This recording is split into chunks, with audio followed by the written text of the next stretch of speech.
Perfecto. Buenos días, buenas tardes a todos y todas. Es un placer que estén acá y se hayan sumado a este webinar. Que estamos con Lucrecia, que ya en breve nos va a contar ella quién es y por qué. Es decir, está acá por División Palermo, es una de las guionistas y coach que estuvo en División Palermo, y nos parece súper interesante toda su historia y su recorrido para compartir y empezar a reflexionar también sobre qué pasa con las nuevas producciones, cómo se suman estas miradas diversas, de qué manera hacerlo de manera respetuosa, ¿no? Vamos a hablar un poco sobre el humor también, que ahí estuvimos charlando.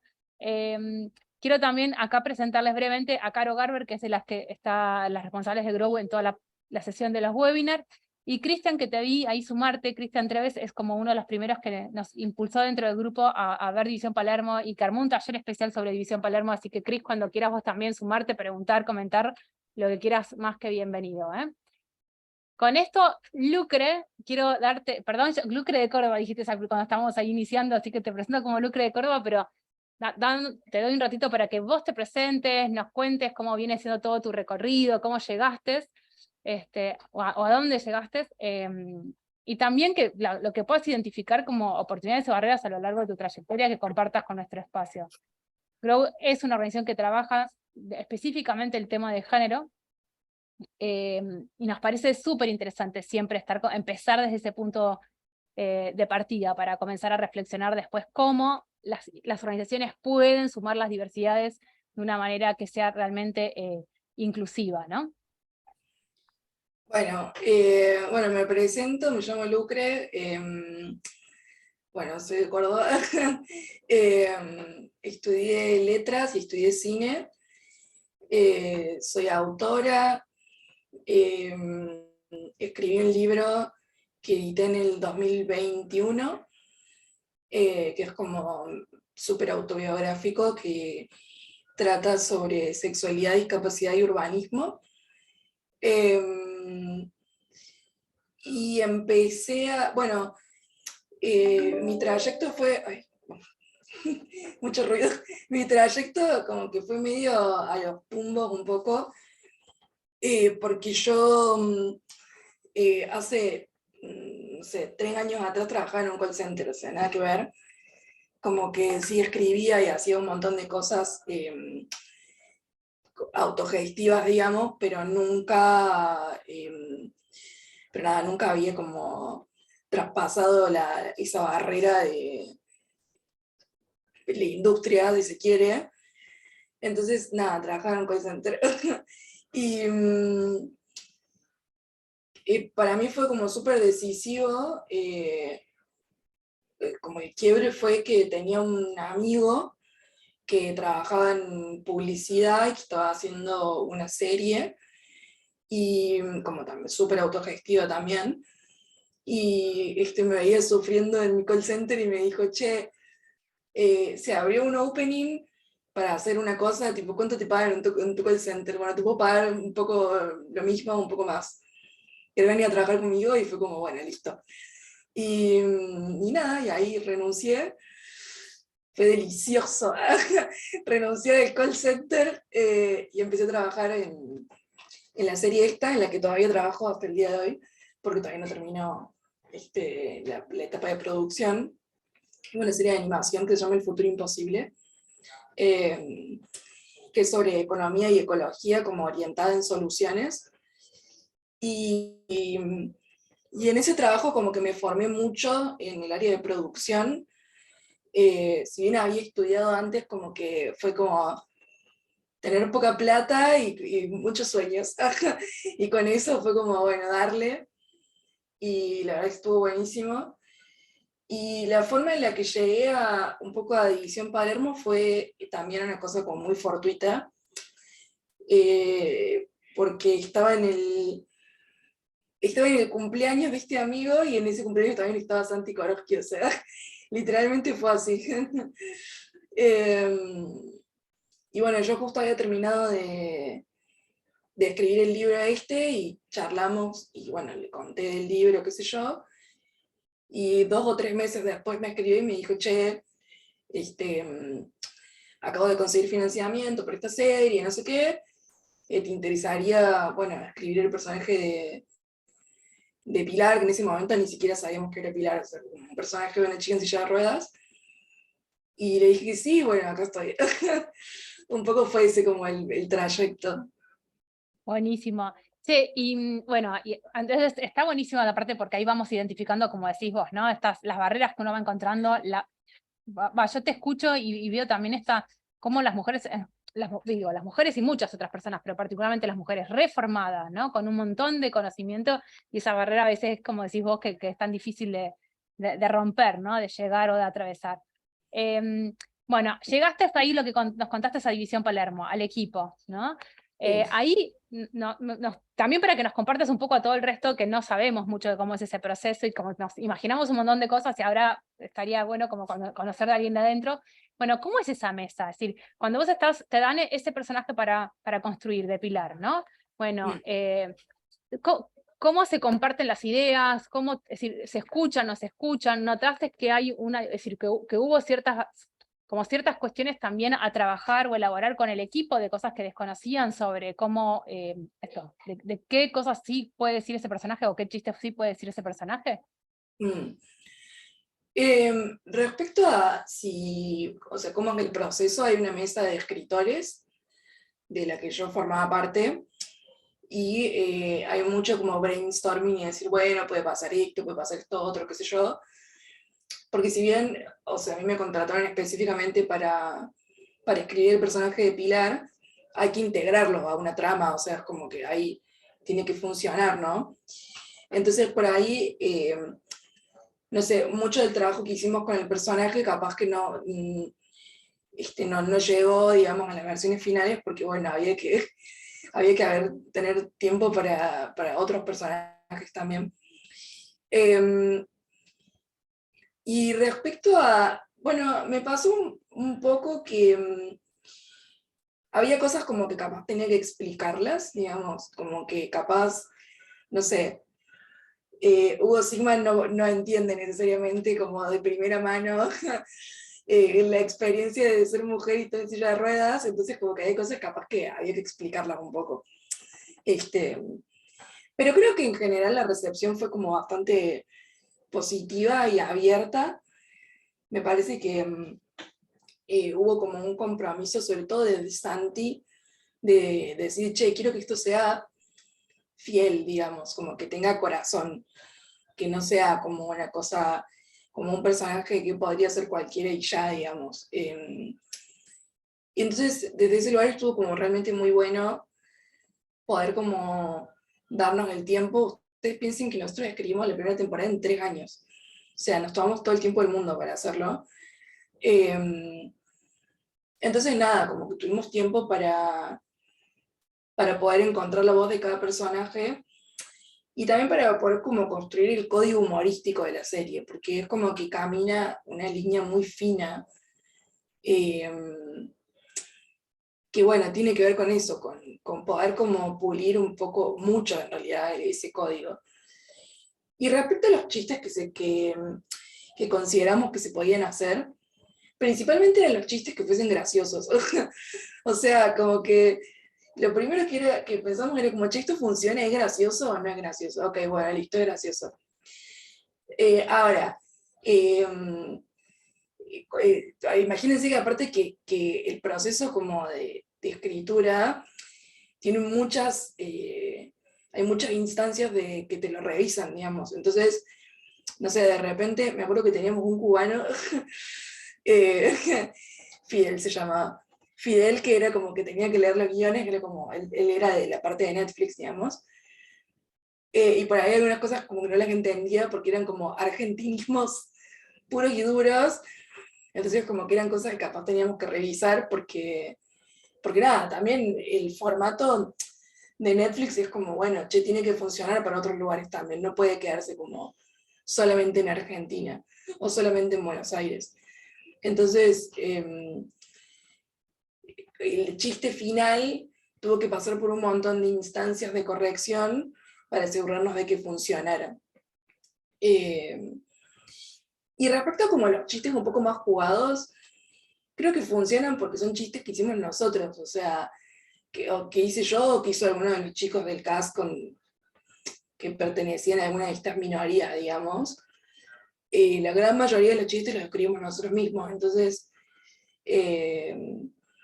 siento que, o sea, eran graciosos, pero porque venían de un lugar muy genuino, digamos, muy del día a día o muy de la realidad de cada uno.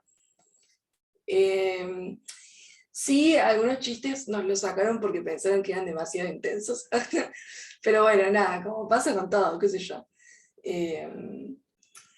Pero bueno, creo que la mayoría o sea, yo lo veo, lo vi varias veces a la serie y, y me reí, como que me reí un montón, y eso que como que yo leí ese guion 800 veces, entonces como que creo que también desde el lado como del lenguaje audiovisual y de la construcción del personaje, en mi caso en particular, creo que Pilar como completó mucho, o sea, ella de por sí es una persona muy graciosa, es realmente muy graciosa, pero aparte como que el tono que le dio y la forma que le dio al texto, creo que también ayudó un montón, digamos, a terminar de completar ese personaje y como ese tono humorístico, ¿no?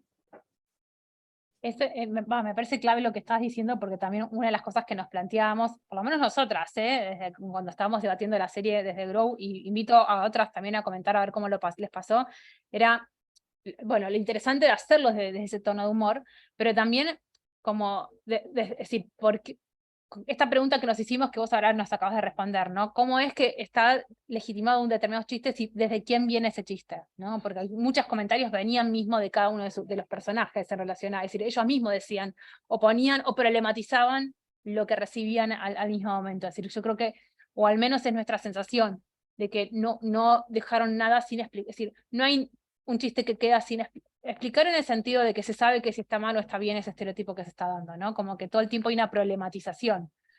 Estábamos A veces previamente... igual, Dale. como que a veces te queda en pregunta también. Como que muchas veces es como que te reís, no sabes de qué te estás riendo exactamente. Eh, no sé, como que de repente cuando hay como situaciones un poco de capacitismo entre personajes que tienen discapacidad, te da gracia, pero no hay como necesariamente una moraleja de lo que te estás riendo, solo es muy gracioso. Como que tratamos también de encontrar, no quiero decir hipocresías, porque no es necesariamente una hipocresía, pero sí como falta de solemnidad en general en todos esos personajes y de repente verlos interactuar, no sé, a mí me da mucha gracia, como que, porque además imagínense que nosotros estamos, sobre todo en el rodaje, estamos todos juntos y aparecían un montón de esas cosas, como esos chistes o esas dinámicas como muy graciosas entre el grupo de la guardia, ¿viste? Como el grupo de los visca, decíamos nosotros.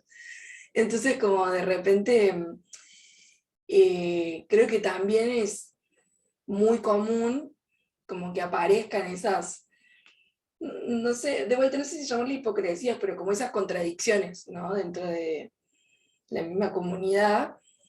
Y creo que llevarlo a la ficción estuvo bueno porque no se me ocurre, en este momento no, me cuesta pensar en otras producciones que lo hayan hecho también, ¿no? Como que hayan encontrado ese espacio para hablar del tema. Totalmente. Sí, no, creo que nosotros también, nos cuesta pensarlo desde ese lugar, y por eso también nos pareció tan interesante como decir, bueno, tener un momento de charla con vos para saber cómo había sido, cómo fue y cómo lo vivieron. En un momento dijiste que había otras personas de otros colectivos representados también en esa mesa de escritores, ¿no? Si brevemente nos contás como también qué otras diversidades vos viste ahí representadas que se tuvieron el cuidado, ¿no? De sumar sus voces para crear ese guión. Bueno, se me viene a la cabeza Carun Rain, que estuvo en la construcción del personaje de Vivian, que es una piba escritora también trans, que también me acuerdo que cuando empezamos a esbozar el personaje de Vivian, estaba como muy tranqui. Y Caro fue como, che, hagan chistes, tipo, no, hagan unos buenos chistes, o sea, esto le falta. Entonces, eso como por un lado Caro. Y después los mismos actores, Hernán Cuevas, que es el chabón que hace Johnny, estuvo súper involucrado y en la segunda temporada ya es directamente colaborador autoral él. Facu, que es el chico que hace de Edgardo, que es el pibe ciego, también, aparte son los dos actores y dramaturgos, entonces como que tenían una banda de cancha, digamos. ¿Quién más? Estoy pensando... Bueno, bueno, todos, la verdad es que todos como pusieron un poco de su experiencia, porque también hay cosas del guión que se modificaron como en el momento de grabar, digamos. Como estábamos ahí en ensayo y, che, esto no funciona, bueno, ¿qué podemos hacer? Como, bueno, ¿cómo lo podemos solucionar? Entonces como que mucho también vino de ahí, como de estar todos ahí, che, esto funciona, che, esto no, como de repasar el texto entre nosotros, digamos. Y para la segunda temporada, bueno, está Hernán, está Facu, estoy yo, sé que también está, me parece que hubo una consultoría con una chica sorda también, no estoy del todo segura, pero entiendo que también. Bueno, ahora no se me ocurre otra gente, pero sí, como que detrás de cada uno hay un consultor o hay alguien asesorando ahí en prácticamente todos los personajes. Eso me parece re interesante, ¿no? Porque como vos decías al principio, no es solamente crear ese personaje, sino cómo se articula todo, ¿no? Es decir, cómo se articulan entre ellos, cómo es esa energía, cómo va fluyendo. Y yo creo que se resiente después en la serie. Hay una frase tuya que justo la escuché antes de venir acá, que recién te contaba, ¿no? Lucre aparece en un momento, no sé si todos vieron la serie, pero hay un momento donde hay como si fuera una charla TED, y la frase es, las escaleras están en tu mente, ¿no? Sí, sí. Entonces, nada, me parecía también como interesante esa frase para charlar un poco con vos, tipo, es una frase que vos escuchaste alguna vez, que alguna vez, o que en esa frase estás representando un montón de otras cosas. Bueno, el desafío era crear un personaje que fuese como, que estuviese en la antípoda de Sofía, tipo, como que fuese Evil Sofía, tipo. Entonces, un poco como que agarramos y buscamos estereotipos y como frases que aparecen mucho en esto como el porno inspiracional que se le dice. Y bueno, y salió de ahí. Pero sí, olvídate, sí, escuché muchas de esas. Me acuerdo, yo siempre cuento esto porque me da mucha gracia. Hace unos años, no sé cómo, pero un grupo de maratonistas no paraba de como de sumarme a su grupo de Facebook. Tipo, no paraban. Como que me sumaba al grupo de Facebook todo el tiempo. No me conocían, no sabían quién era, pero bueno, fue en esa época que uno como que quería hacer crecer su grupo, entonces sumaba gente. Y, y como la tercera vez que me fui del grupo, como que me acuerdo que hice una publicación poniendo, che, estoy en silla de ruedas, dejen de sumarme a esto porque no voy a ir a ninguna maratón, tipo. Y me acuerdo que se llenó como de comentarios de esa publicación que decía, no, pero si vos querés podés, no sé qué, y yo, pero no, no puedo. Ese es el conflicto, si quiero no puedo. Y bueno, nada, también salió un poco de ahí, como de esa experiencia en el grupo Maratonistas Córdoba. Ahora lo sabemos, ahora lo sabemos. Justamente uno de los temas que a veces nosotros hablamos tiene que ver con esto, ¿no? Como poder reconocer en las distintas discapacidades, pero esto perdón, discapacidades y también distintas diversidades, en función de esos recorridos, como hay barreras que son materiales y hay otras barreras también que son simbólicas. Entonces no es que todo el mundo, el que quiere puede, ¿no? Que es un poco lo que tenemos que deconstruir. ¿En qué contextos, de qué lugar, con qué apoyos? Y eso nos parece que también en la serie está como súper trabajado todo el tiempo de ponerlo ahí en cuestión. Sí, o sea, yo personalmente siento que, si bien obvio que hay barreras como materiales que entran en juego en nada, en cómo desempeñas tu trabajo o las materialidades del trabajo en sí, que en mi caso fue como, bueno, por ejemplo, tener un baño adaptado en el lugar donde ensayábamos o en el lugar donde filmábamos, o qué sé yo, tener que no haya escaleras, que haya una rampa, bueno, etcétera, todo eso. Creo que también hay una cuestión como de oportunidades en las que, en mi caso en particular, yo solamente necesité a una persona que me diga, che, yo pienso que vos podés hacer esto. Si vos querés, probamos. Para mí fue clave, fue esa persona, ese amigo mío que fue como, che, veo que sos muy infeliz a donde estás. Y, y creo que, bueno, yo en ese momento estaba laburando como en blanco, que yo había entrado por un plan de inserción laboral al lugar este.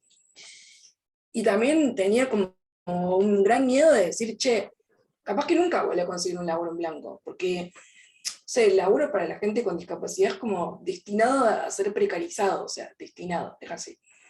Entonces, para mí fue como un salto en el que yo tuve la suficiente confianza en mí misma, pero también hubo otra persona que dijo, che, confío en acá hay un talento, ponele. Entonces, capaz que un poco lo que yo les quiero transmitir, sobre todo viendo acá la gran cantidad de gente corpo que hay, es que de repente hay un montón de gente con talento y que tiene discapacidad, y que solo están esperando una oportunidad. Entonces, pienso que el approach no es, bueno, hacemos un lugar para cumplir con un cupo, sino es, che, mira, hay un montón de gente que está lista para dar ese salto, lista para dar todo de sí, que solo está esperando eso, una ventana, ¿no? En mi caso, esa pequeña ventana, obviamente que hubo un montón de trabajo de mi parte y nada, no simplemente fue como una buena oportunidad y bueno, ya está, no, yo como que tuve la buena fortuna de que fui un buen fit, digamos, en casi todos los lugares en los que estuve. Entonces, nada, eso como que también me ayudó, porque la realidad es que también, como que en esta industria es, vos conoces a alguien y después esa persona conoce a alguien y hay muchas referencias de por medio.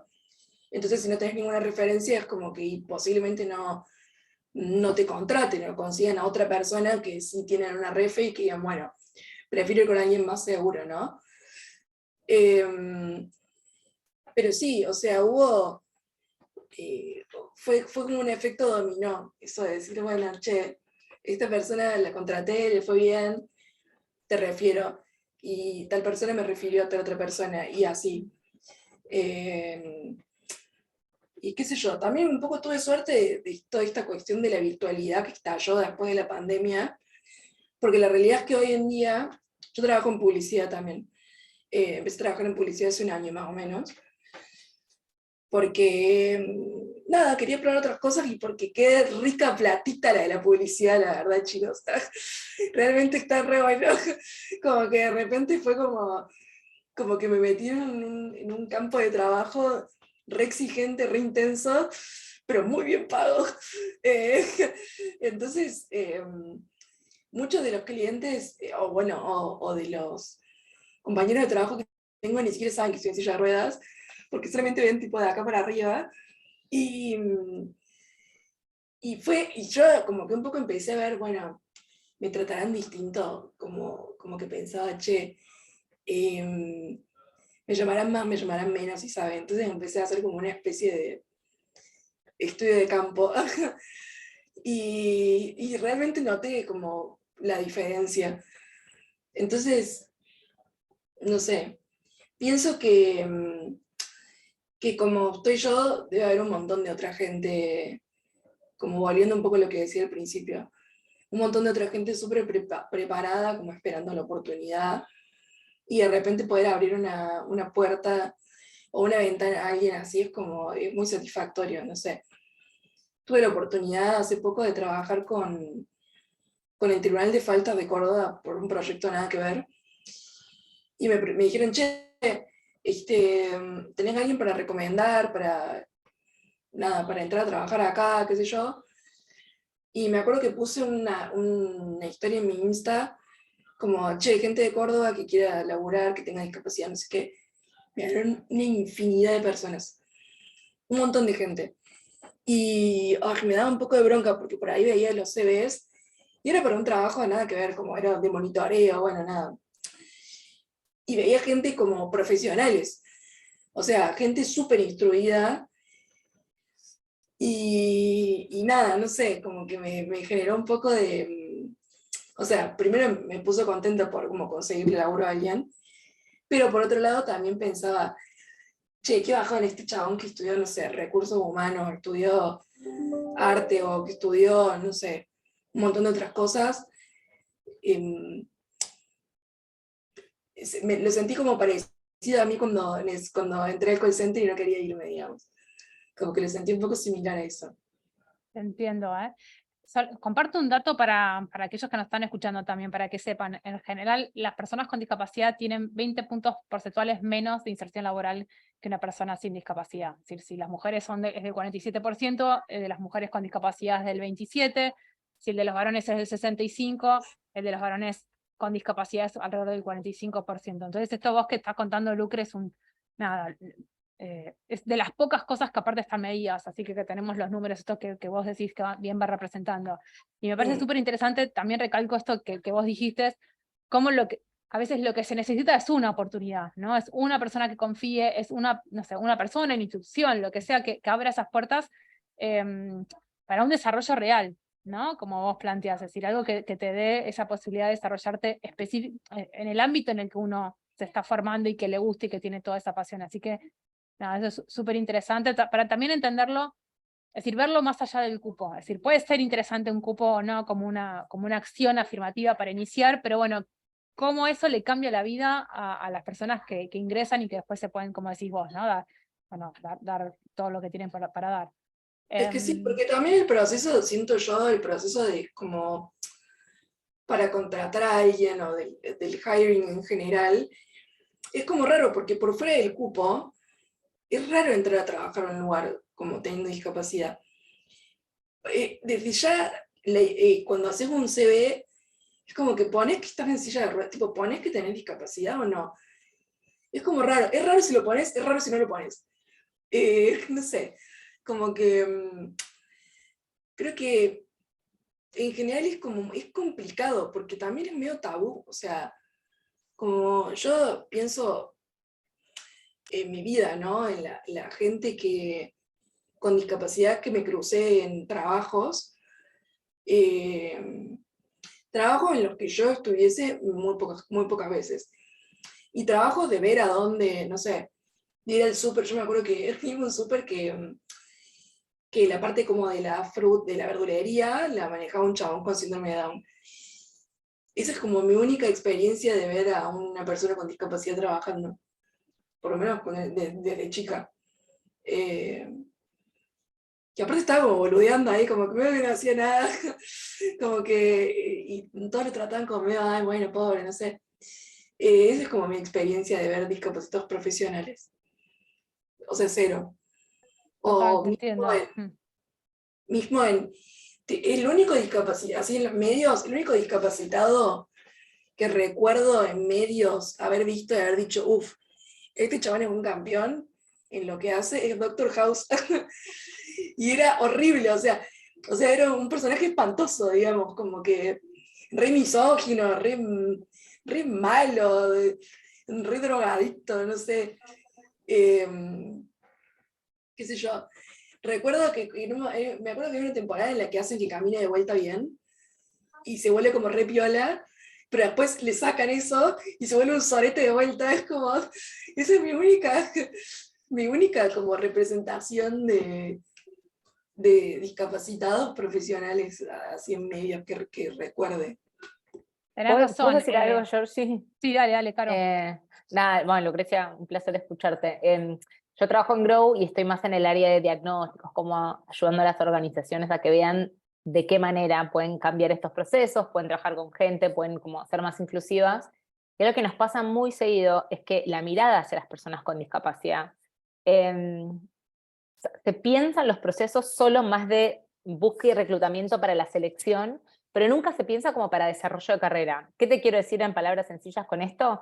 Terminan concentrando a las personas con discapacidad en puestos más sencillos y, digamos, como mecánicos en un punto, pero nunca piensan cómo pueden a la vez hacer un desarrollo profesional a largo plazo. O sea, está bien que sea quizás un punto de entrada más sencillo, está bien, digamos, todos tenemos que empezar por algún lado. Pero después como que hay cierta, no quiero decir que ya están contentos con eso, porque es demasiado cruel quizás esa evaluación, pero es como que no hay una mirada a largo plazo, de cómo complejizar esa carrera, cómo darle más herramientas, como no ves de repente en niveles gerenciales personas con discapacidad, siempre están en ese nivel más de abajo de la pirámide en las estructuras organizacionales, y en general siempre se trabaja más con las personas con discapacidad que tienen temas motrices, como que, viste, personas con silla de ruedas les parece mucho más sencillo para abordar que quizás ir a otras complejidades o a otras problemáticas de la discapacidad. Entonces, como que en general encontramos esas dos cosas como en común, no digo que en todas las organizaciones con las que trabajamos, pero con bastantes. Como que hay como más barreras y más obstáculos para pensarlo a largo plazo como un desarrollo. Mira, yo te cuento una cosa, les cuento una cosa. Mi primer trabajo fue en una cosa que se llama Plan Primer Paso, que está en Córdoba, que es como inserción laboral, qué sé yo, en una de esas imprentas tipo del centro, de tipo hace 800 años, que bueno, nada. Y bueno, estábamos como, me acuerdo que entramos a trabajar, eran tres. Era una chabona que tenía parálisis cerebral, yo y otra más que estaba en silla de ruedas.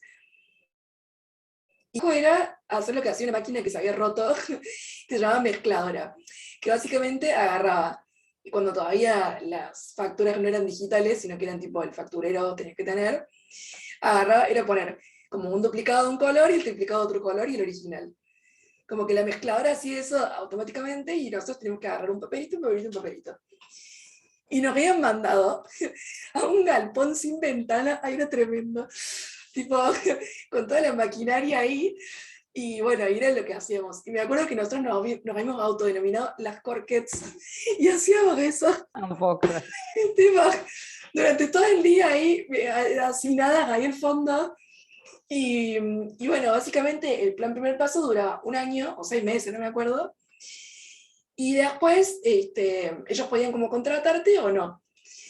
Y estos garcas agarraban y tenían a una generación de corquets durante 1 año, nos rajaban a todas y después tenían a una nueva.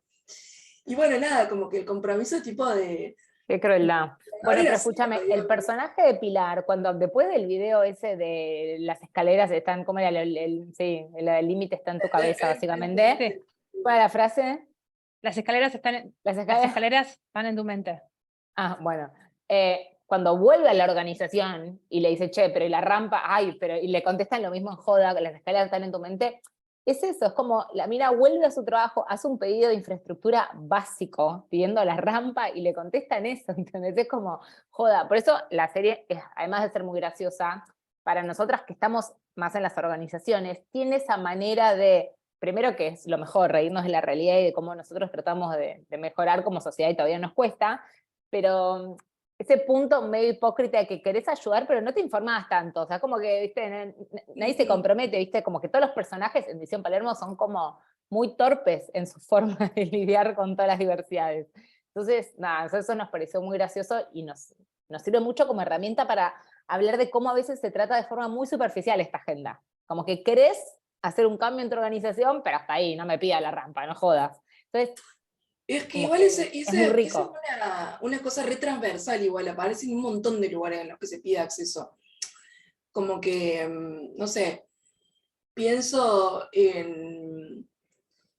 Hace unos años fui a un festival que se llama La Nueva Generación, que se hace en Córdoba, y tuve una situación como de falta de acceso horripilante, y me acuerdo que habían puesto como el espacio accesible, tenías que subir una escalinata, no tenía sentido. Eh, y me acuerdo de que me quejé y fue como, ay, bueno, tipo, y si pusimos el espacio accesible y hay un baño, tipo, ¿qué joder? Y no sé, es como, es medio tremendo eso, como que aparece en un montón de lugares, la verdad. Y eso es como una sensación o una respuesta como muy transversal a un montón de espacios, siento yo. Como que no es Sí, sí, solamente... de acuerdo. Yo No. quería aportar algo. Hola, Dale, soy dale, Cali. Cali, soy parte del equipo de formación de Grow. También soy de Córdoba. No, y me llama mucho la atención esto que traía Caro de la relación con las instituciones, ¿no? Y hace poco la escuchaba a Susie Shock, y ella decía, bueno, no se trata sencillamente de que las personas trans o las travestis nos acomodemos en las instituciones donde vamos a participar, porque eso no tiene asidero y porque además nos implica un doble de trabajo, sino que también tenemos que llevar nuestro ser travesti y travestizar la institución, ¿no? Esas eran como las palabras de la Susi que suenan muy bonitas, pero digo, lo que me llama mucho la atención es esta desventaja para poder incidir en las modificaciones que necesita una institución para que podamos acceder, ¿no? Entonces, me parece central esto que traía Caro de la escucha, ¿no? Que haya una escucha importante. Después hablamos igual del trabajo que implica, ¿no? Para las personas, en mi caso, yo que soy travesti, digamos, en el caso de las personas con discapacidad, lo mismo también es un trabajo, sensibilizar a tus compañeros, sensibilizar a tus superiores, ¿no? Digo, al margen del reconocimiento de ese trabajo. Y me queda resonando mucho esta frase del modelo social de la discapacidad que nos dice nada de nosotras sin nosotras, y entendemos que hay una distancia grande entre, nada, esa posibilidad de escucha y nuestra inserción real, digamos. Y te pregunto porque justamente el personaje que está en silla de ruedas lo interpreta una persona que no usa silla de ruedas, ¿no? Digo, vos ves una traba particular en el mundo o en el mercado audiovisual que hace que no haya una actriz en silla de ruedas como si lo hay con la que interpreta una travesti, o si lo hay como quien hace de persona racializada. Mm. O sea, siento que me parece como re interesante esto, porque siento que, o sea, apareció, sabíamos que iba a aparecer un poco como esta duda, desde algunos lugares duda, desde otros lugares como una crítica, que igual es válida. Y pienso que, o sea, fue todo un tema, fue todo un tema eso, porque desde Netflix es como que nosotros necesitábamos, o sea, la idea se había vendido con Pilar, con Daniel y con Santi. O sea, con Daniel Kendler, con Pilar Gamboa, con Santi Corpi. A medida que como que fuimos escarbando, qué sé yo, empezamos a ver esta problemática de, bueno, che, estamos hablando de inserción y qué sé yo, qué sé cuánto, y tenemos una actriz que, diríamos entre lisiadas, bípeda. ¿Cómo lo resolvemos, no? Y la realidad es que para nosotros fue una especie de mesa de negociación. Fue como, bueno, listo. Tenemos a Pilar, igual estamos contentos porque aparte Pilar, nada, es re buena actriz, o sea, aportó un montón, qué sé yo. Pero fue una ficha de negociación, fue como, bueno, listo, no vamos a hinchar las pelotas con esto, pero queremos meter la mayor cantidad de liceo que podamos. Y fue como, bueno, listo, perfecto. Entonces me va a poner un ciego, me va a poner un talla baja, me va a poner otra discapacitada, me va a poner no sé qué. Y creo que lo que yo aprendí de esa experiencia fue como, todo es un camino, ¿no? Todo es algo que tenemos que transitar y cada cosa va a ser una pequeña lucha. Ahora, para mí, decir, che, yo estuve en el equipo de guionistas y tuvimos un cast de gente con discapacidad enorme. Y fue una producción nacional en una plataforma gigante como Netflix. Entonces para mí fue como, bueno, a win is a win.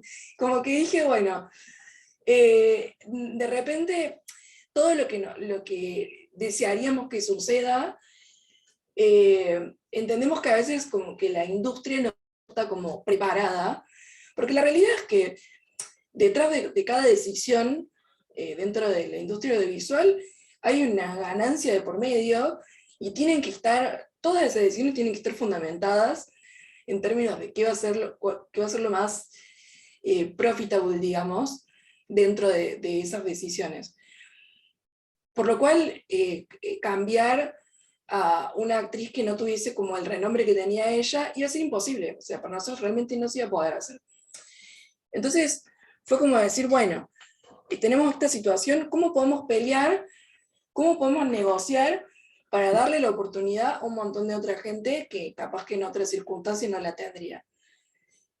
Y cuando yo pude ver las cosas como con esa óptica, me sentí súper satisfecha y me puse contenta, porque eso implicó que para la segunda temporada podemos meter a más gente todavía, porque funcionó y funcionó re bien. Entonces, creo que para cualquier como persona que, con discapacidad o que pertenezca a alguna minoría, que consuma y que también quiere producir algo en el ámbito audiovisual, diría esto: todo va a ser una negociación siempre, o sea, siempre. Sobre todo si tu plan es ir por una plataforma grande, o por un productor grande, o por una productora grande. Vas a tener que saber negociar. Ahora, dentro de esa negociación, no implica que todo lo que vos pensás o todo lo que vos crees sea como, bueno, ya está, pasa a segundo plano. Sino como que hay que encontrar la forma de que sea un win-win, digamos, de como vos poder incluir, o vos poder como, como incluir lo que vos querés incluir, y como disfrazarlo, o no disfrazarlo, pero ayornarlo de tal forma que desde el lado de producción se pueda justificar. Como que un poco para mí es esa sí, pues sí, tal cual, Caro, esto que pone a Caro, interesante la idea de la negociación, es como una elección de batallas, pensarlo estratégicamente, 100%. 100%. Y para mí, por ejemplo, como pensando en una tangente, yo casi todo lo que hago es como que es con un código humorístico, porque me gusta, porque creo que tiene que ver mucho con quién soy, con la construcción de mi personalidad, pero también porque creo que es la mejor forma también de incluir al otro, como desde el lugar del humor. Y yo soy como muy poco solemne, como se habrán dado cuenta, y como que trato de como no bajar muchas líneas, como que no sé, no me gusta tanto eso. Y siento que de vuelta es como que hay lugares en los que realmente no es redituable la solemnidad, y es como que es un bajón, pero a la vez como que decís, bueno, tengo que ver eso, qué batallas puedo elegir y qué batallas sé que puedo ganar. Entonces,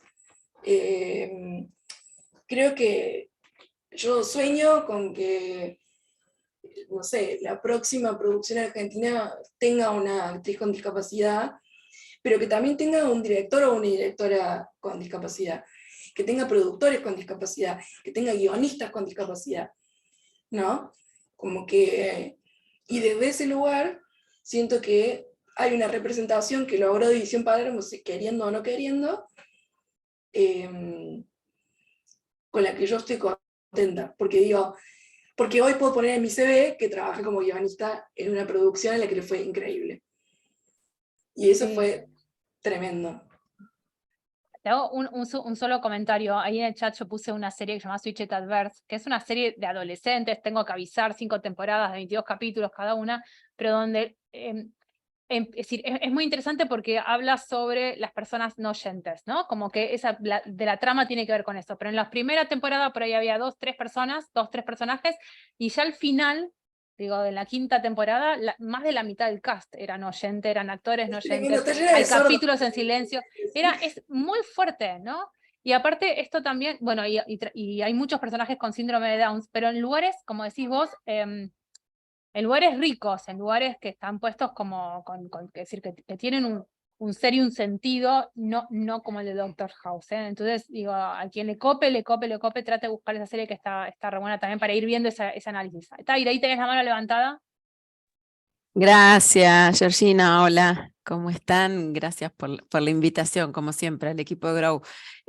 Una de las cosas que quería compartir, y un poco en línea con lo que vos estabas diciendo, Lucrecia, es que la oportunidad que han tenido a través de la ficción y obviamente a través del guión ha sido el de instalar las conversaciones, ¿no? Que muchas veces es lo que permite la ficción, con todos los guiños que implican, y obviamente con esto que vos recién planteabas, hay una decisión estratégica que tiene que ver también con el negocio, y es hacer rentable esa producción para que la máquina pueda seguir caminando y abrir y brindar oportunidades. A mí también me pareció un acierto cómo trataron los temas vinculados con la diversidad generacional, que muchas veces no tienen que ver, tratarlo de la manera ideal o de cómo nos gustaría, sino a través de la situación ficcionada, a través de el humor, a través del sarcasmo, a través de las situaciones hasta ridículas, pones un tema en la mesa. Entonces eso también es una oportunidad, y yo creo que eso siempre hay que estarle agradecidas a las ficciones cuando nos permiten esto. Y si hay una segunda temporada es porque el objetivo de negocio también se cumplió y caminó. Entonces Sí, eso tal también cual. está bueno. Bueno, en ese sentido nos renovaron a las 2 semanas, eso es tremendo. O sea, a las 2 semanas ya nos habían renovado. Y un poco como retomando lo que dice Tai, yo no sé si ustedes saben, pero la señora que hizo de Nilda, de Betty Nilda, De Betty. es una señora que vivía en una pensión para artistas, nada, una situación como de mucha pobreza, y Santi hizo un documental que se llama Salir a Escena, en el que aparece ella, que hacía teatro en un neuropsiquiátrico. Y no sé, fue darle a ella la posibilidad de actuar, fue darle la posibilidad de un sueldo digno, fue como, no sé, la historia de Nilda a mí me conmueve mucho, la verdad, porque ella estaba feliz, o sea, ella no sabe lo que era, ella en ese set estaba feliz. Y fue re lindo como de presenciar. Leí esa nota y me parece que qué suerte que la traes, porque la nota lo que decía es que incluso ella había salido a un hogar que es como transitorio para personas que se están recuperando, pero que ella volvió al Moyano porque no tenía cómo sustentarse afuera, de qué trabajar. Entonces hacía en el neuropsiquiátrico, pero también vivió ahí. Y no sé si vivía. Y lo que contaba de gracioso en la nota es que ella quería improvisar y querer tener más papel y que la dejaban ahí. Así que es interesante que nos cuentes esa relación. También por una cuestión, otra franja que se suma es la cuestión de edad, ¿no? Es la cuestión de trabajar con gente de distintas edades. Bueno, otro que fue hermoso trabajar con él es Julio, que es el chabón que hace de Bernardo. Que él decía que era como mi abuelo del set. Y bueno, nada, un amor, ay, por Dios, qué hermoso ese señor. También divino, o sea, un chabón que hace teatro hace 800 años, y también le quería improvisar, y quería hacer, y quería, y enriqueció un montón también el guión, y nada, un divino también, no qué sé yo, no sé, nos sentábamos a almorzar juntos todos los días, y estaba preparando su casamiento, pues estaba por casar con su novia, 80 años tiene, 83 tiene ahora. Se estaba por casar con su novia, entonces estaba contando que estaba haciendo los preparativos para el casamiento, qué sé yo. Y, ay, no sé, fue una experiencia hermosa, la verdad, como que siento que se armó un grupo re lindo, pero aparte como, no sé, pensaba cuando estaba hablando Cali respecto a como esta lucha como transversal entre el colectivo trans y el colectivo disca, como que un poco compartiendo ese espacio con los chicos del cast, sentí esa lucha transversal también, y fue una experiencia como muy, muy loca y que no se da muy seguido, siento yo, de sentir una victoria compartida. Y fue re lindo eso, como que se sintió como esa victoria compartida de decir, che, estamos acá, y estamos haciendo algo que nos gusta, y encima nos está yendo bárbaro, y bueno, nada. Y como que un poco lo hemos logrado juntos, de alguna forma. Y eso fue re lindo, como que, no sé, hubo algo como muy, muy, medio mágico ahí, como en esa experiencia. Lucre, que quedan pocos minutos, pero me gustaría que, si podés contarnos, y esto también porque no sabemos, cuando se lanza la serie, es decir, ustedes, ¿cómo? Es decir, los primeros números, cuando vieron que, ¿cuándo se enteraron de que le estaba haciendo súper bien, que la gente estaba reaccionando súper bien? Como estaban juntos, se lo dijeron por WhatsApp, es decir, ¿cómo fue ese compartir digamos, ese éxito, ¿no? Porque está, es decir, escuchándote vemos que todo el proceso estuvo súper cuidado, que estuvo interesante, que todo fue aprendizaje, ¿no? Los 3 años de la construcción, después el momento de la producción, pero cuando sale al aire, ¿eso cómo fue? Y mira, pues, sí, personalmente invité a todos mis amigos al patio de mi casa, pusimos un proyector y la vimos toda entera y fue como re lindo eso. Yo no la había visto antes, así que la vi como con mis amigos, con mi familia. Sé que los chicos que estaban en casa se juntaron allá y la vieron allá. Me hubiese gustado, pero bueno, nada, se me complicaba porque yo estoy en Córdoba. Respecto a números, nosotros, como que Netflix no te dice necesariamente los números, sí podés ver si estás como trending en el top 10, digamos. Cuando entramos al top 10 dijimos, wow, porque nosotros pensamos que esta serie iba a pasar sin pena ni gloria, chicos, o sea, como que realmente no pensamos escribir tan bien. Y cuando empezó a escalar fue como hablarnos así por WhatsApp o por Insta y decir, che, ¿estás viendo lo que está pasando? Sí, sí, sí. Entonces como que nada, fue, no sé, como que estábamos todos reservados, todos como, no puedo creer, sí, no puedo creer. Y cuando nos enteramos de que nos habían renovado, bueno, nada, extasiados, la verdad. Como que... Y también nos cruzamos mucho en notas, como que nos llamaban para hacer notas y como justo estaba Hernán, o justo estaba Facu, y eso también estuvo como, no sé, muy divertido. Pero nada, re contentos todos, como está siendo todavía una experiencia como medio surreal. Y creo que va a seguir esa experiencia, porque nada, la verdad que es maravilloso lo que crearon, las discusiones que abrieron, los espacios por ahí que, no sé si como vos entraste y dijiste, che, hay mucha gente corpo, ¿no? La va a haber más gente corpo esto todavía, porque nuestro público en general es muy corporativo, así que va a haber más gente, pero también para que vos te lleves. Bueno, contrataciones. Contrataciones, gmail.com. Está muy bien, está muy bien. Dale, muy bien, ¿viste?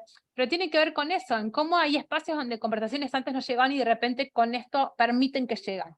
Así, también ustedes están permitiendo eso. Eso me parece que es algo, por lo menos nosotros, regalarte que sepas que está pasando y que obviamente vamos a hacer lo posible para seguir usándolo, ¿no? No sé si alguien más quiere decir algo antes que cerremos, si no, Lucre, te dejo a vos la última palabra. Vos te quedas con la última palabra, no es que te voy a dar... Pero ¿alguien más quiere hacer una pregunta o hacer un comentario antes que le demos a Lucre para el cierre? Diga su Instagram. Bueno. Mi Instagram es Para contrataciones. Lo voy a anotar acá. Anotalo. Lucretina igual es brillante. Que así me dice todo el mundo, Lucretina. En mi trabajo ya soy Lucretina, todo. Bueno, Lucre, entonces te dejamos a vos la última palabra, siendo y 59, que digas, perdonen el ruido de fondo, ahora corto el micrófono, pero lo último que quieras decir vos sobre la experiencia. No, bueno, agradecerles a todos por haber destinado un rato de su día. Yo sé que era un horario extraño, un día extraño, pero bueno. Y bueno, nada, eso. Si tienen la oportunidad de contratarse un buen disca para su empresa, háganlo. Somos gente re piola.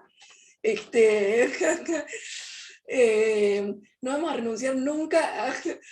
Y bueno, nada. Nada, gracias por el espacio, la verdad que lo pasé súper bien.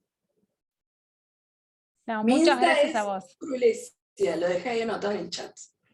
Como Lucrecia, pero Crulesia. Crulesia, perfecto, perfecto. Bueno, te mandamos un beso enorme y un abrazo y espero que podamos llamarte para otra cuestión. Pero Genia, gracias por compartir esto con nosotras, ¿eh? Un placer. Gracias a ustedes. Gracias, Lucre. Muchas gracias. Gracias, Grow, gracias, Georgie, gracias. Gracias, Lucre. Gracias, Lucre.